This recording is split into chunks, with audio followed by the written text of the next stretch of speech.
And with that, the voice of college football for Fox, Joel Klatt, is now joining us live on the Herd. By the way, the big game this weekend, I just had Lincoln Riley on. Ohio State Marshall, okay, whatever. We'll get to that in a second. They are called the Herd, by the way. Stole it from me. That's right. Did they steal that from you? Probably. Who wouldn't? So here's the thing, is that when all these Pac-12 teams join the Big Ten, you heard a lot of this. Well, it gets cold out here. Yeah. I'll just tell you, all the former Pac-12 teams this year have been really good. USC's been exceptional. And I like USC, and I don't think I'm being a homer. Their first Big Ten game, they feel like a more complete team. I think you're generalizing. UCLA has not been good at all. They've been bad. Washington got beat by Washington State, and Idaho almost beat Oregon. So, no, all the Pac-12 teams that moved to the Big Ten have not been great. But that's okay. I understand why you feel that way, because you're a USC homer. And so if USC is doing well, that means like the entire West Coast is doing well. But they are pretty good. They're carrying the West Coast, which is fine, and they are doing well. So to your point, yes, USC needed to answer, for me, one specific question. Could you play average defense? Because I thought average defense would make them a pretty good football team. Yeah.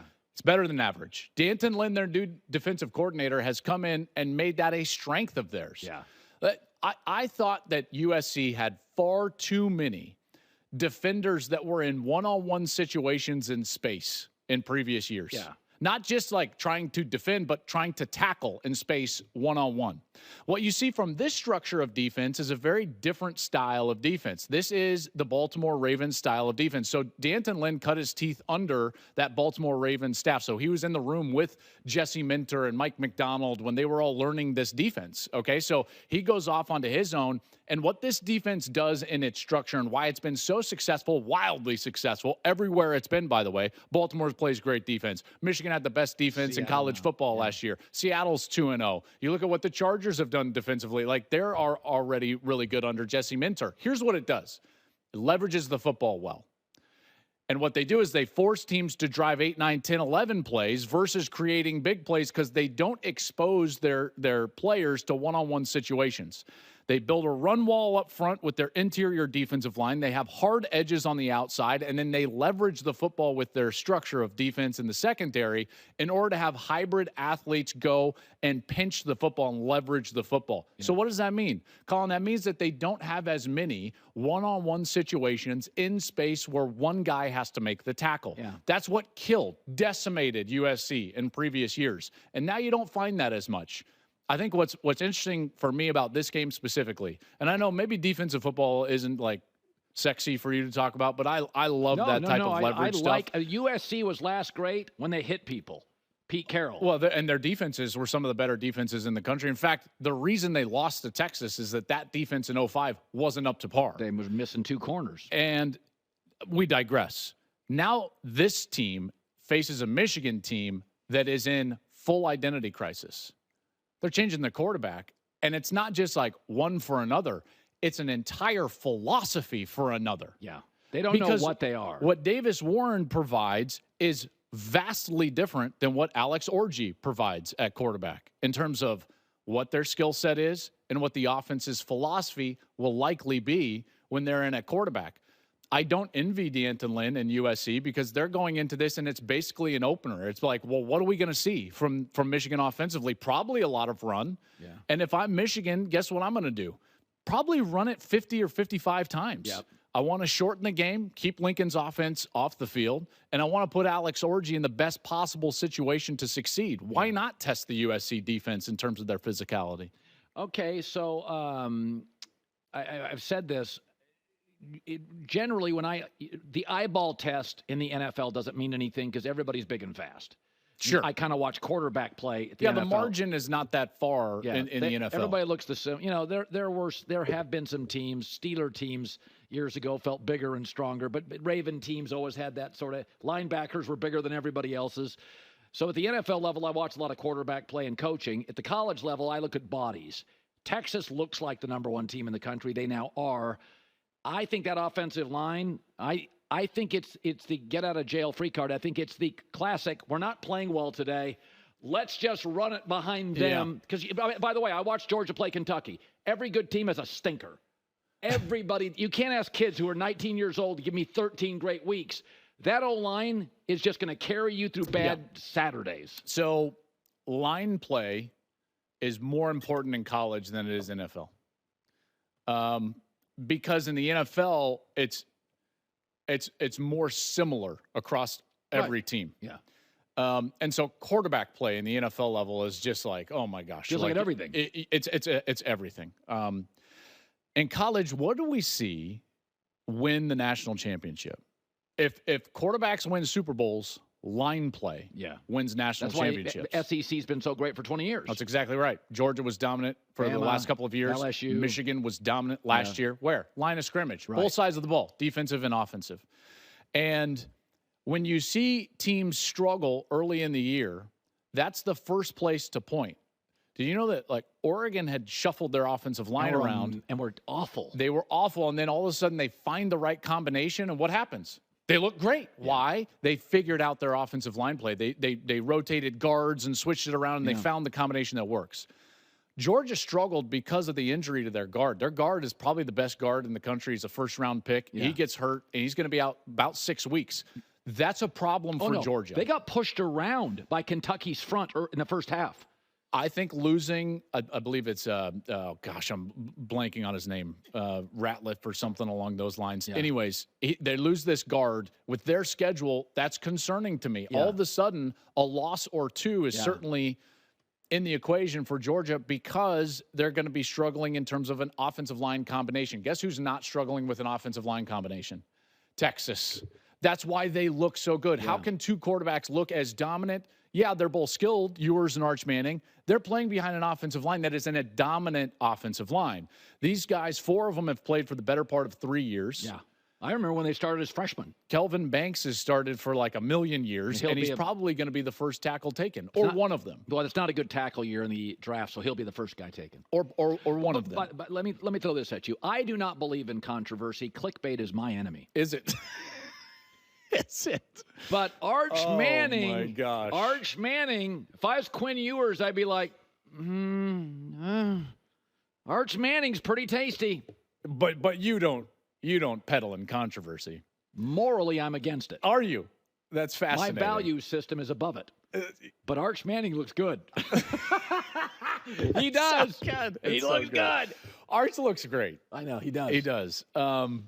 No big deal, though. If you're winning, there's no controversy. That's exactly right. It's almost like this is embarrassment of riches. Yeah. It's like this is a great problem He's the best to have. backup quarterback in college football history. Without question. Without question.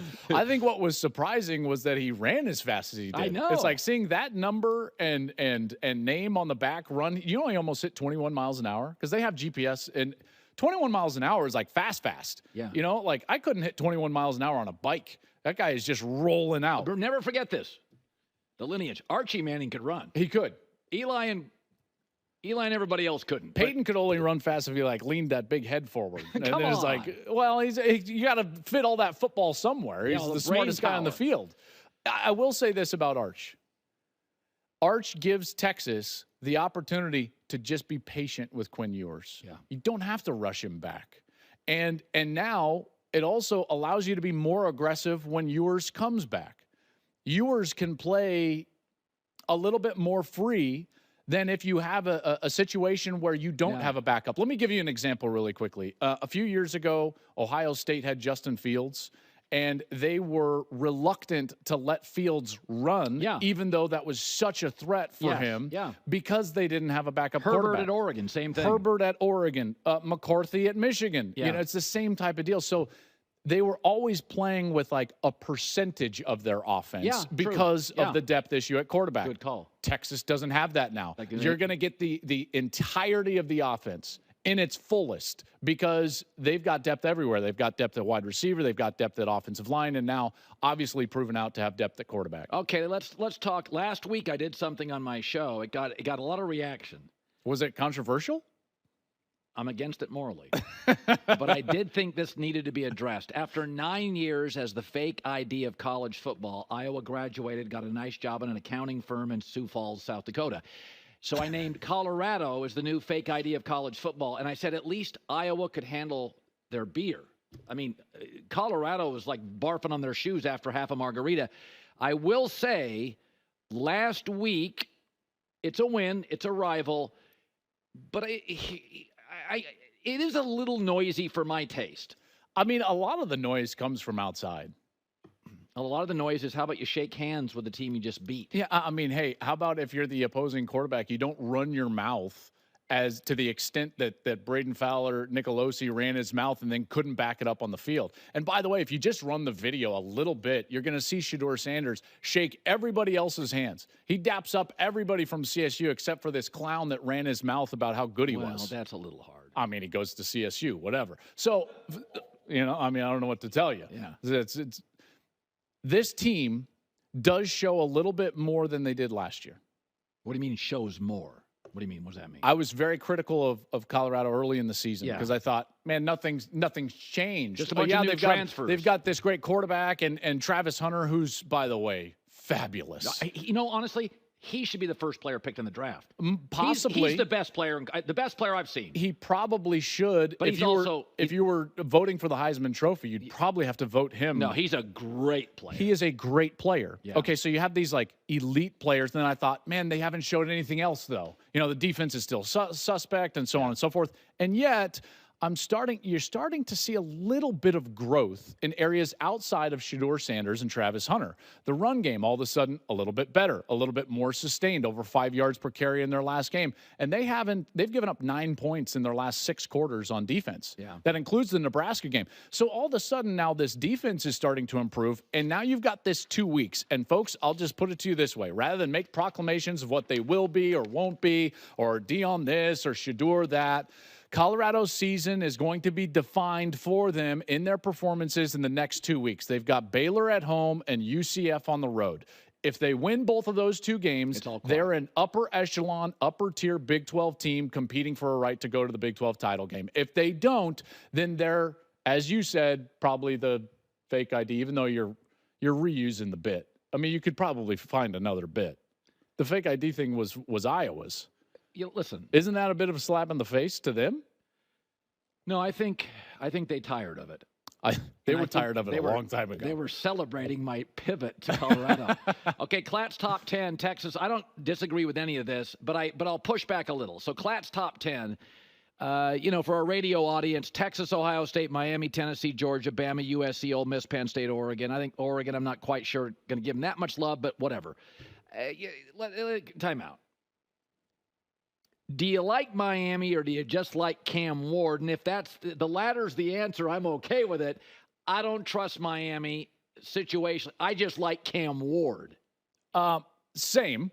I love Cam Ward. Yeah, everybody does. I don't know if I trust their coach yet because of the mistakes that he's made historically in terms of game management. That's not a personal thing. Not a good road coach, not a close game coach. That's right. Game management issues. I do trust them actually at the line of scrimmage, though. They have shown the ability to win up front, and as I pointed out earlier, I think that's really where college football is. Yeah. Is at the line of scrimmage, and so I think that they're not only the ACC favorite, but to me, Ward, speaking of Cam Ward, he makes them an elite college football team. I'll be pretty surprised if they don't win the ACC. I'll be pretty surprised if they're not a top 4 seed in the college football playoff. Okay. And then I know that I moved Georgia all the way down, but listen. I watched. They got pushed around up front. Sorry, they did. And I'm just throwing this out there, and I'm not saying that Georgia is worse or not going to do this or that. With the issues on the offensive line, by the way, Carson Beck has a slight AC joint sprain in his left non-throwing shoulder. He didn't look good. If you get some of these injuries, folks, they have one of the most difficult schedules in the country. Georgia's not going undefeated. No. Not happening. And now if you start to mess with the offensive line, you can see maybe a second or third loss creep up. Meanwhile, I'll just point this out. Yeah. Ole Miss and Missouri have 2 of the easier schedules in the SEC. So there is a plausible path to Georgia not representing, not being in the SEC championship game. We don't talk a lot of Ohio State because we know they're going to be good. And they haven't really played anybody. They haven't played anybody. I like Will Howard. Well, here's kind of with Ohio State. We'll talk about them when it matters. Sure. I think what happens, I'm going to tell you about the anti-USC bias that happens in America, is that people, because it's L.A., and everybody's always banging on L.A., they don't want to acknowledge how good USC is. If USC, outside of Texas and Ohio State, played anybody, they'd win. I don't know about that. Lincoln Riley, Mario Cristobal, big Alabama. I think Alabama's. You think they could beat Tennessee? Tennessee's the number one scoring offense in the country. No, I By think the way, they're the Tennessee's third good. best rushing team in the country. Hey, listen, I just appreciate you had the conviction to get rid of 1A, 1B, 1C like last week.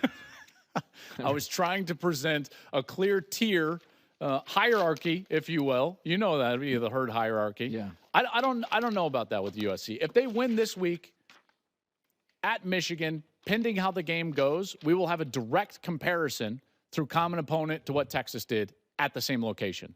So we're going to know exactly what USC is compared with the team that we think is the best in college football. By the way, at the end of this weekend. Is Will Howard a pro quarterback? Just asking, because I watched him early and I thought, God, he moves well, he throws. But a lot of guys in college.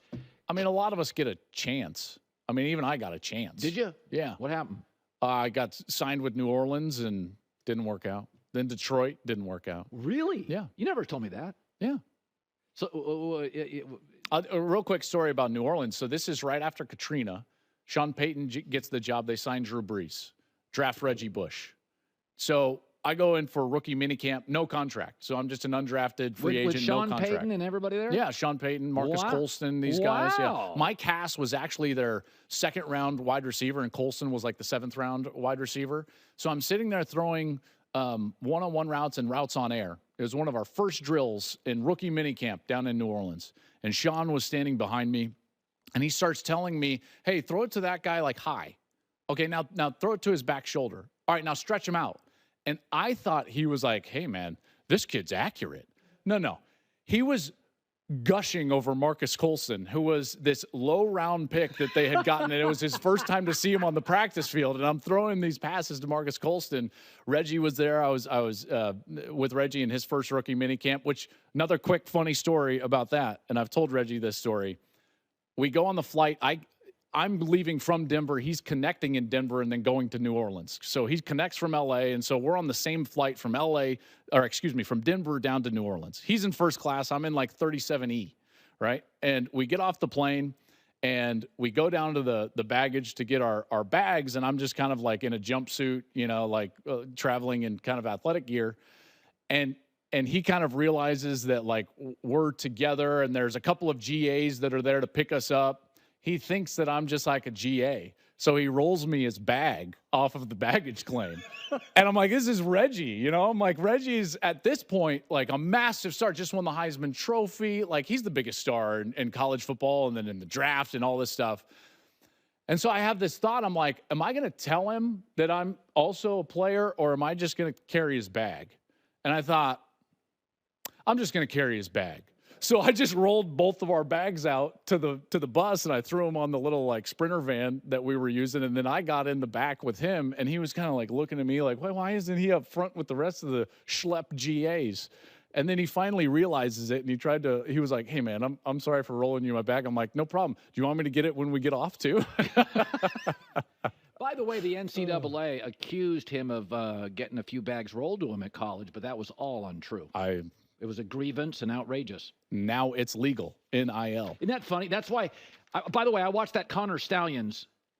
If you've not seen the Connor Stallions Netflix documentary. Yeah, the doc. Even-handed, I would hire Connor Stallions in 2 minutes. It's fantastic. Well, Niam Matalolo, the Navy coach. Yes. So Connor's first job was for Navy. Yeah. And Coach Niam Matalolo, guess what his first task was? First task, decipher signs.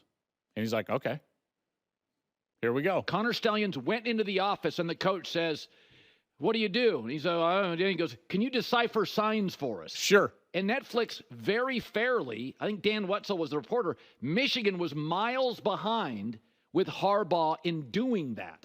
So they had to find somebody who could kind of do it.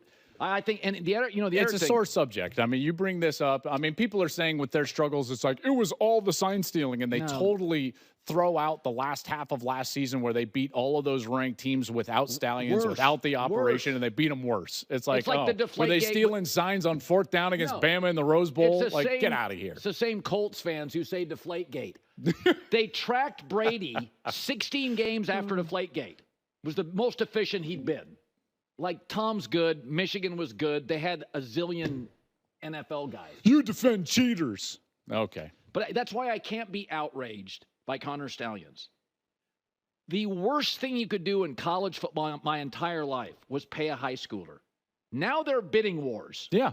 It would be, seriously, it's like me getting outraged by jaywalking. It's like, yeah, everybody's doing it. I guess they were a little bit out of the crosswalk at Michigan, but that Netflix documentary, not to tell you to go to streaming, on Connor Stallions is must-watch. I thought it was a great documentary. I mean, listen, they broke the rules, and I think they should be punished accordingly, and have been. I mean, they had to play. Well, you get a ticket for jaywalking. Absolutely. Well, there you go. There you go. You and I agree. But to act like sign stealing is somehow the biggest issue in the outcome of all of these games is just naive and not true. For the record, not only does Netflix tell you that everybody has somebody on the staff doing it, but what they also told you is something I heard years ago from coaches. There's a subculture. So, like, a Connor Stallions will get calls from the Indiana guys. So there's this subculture of sign stealing where people are sharing information. It's like Wall Street. Well, there's at least rumblings that TCU had help in the playoff game against Michigan. Correct. Yeah.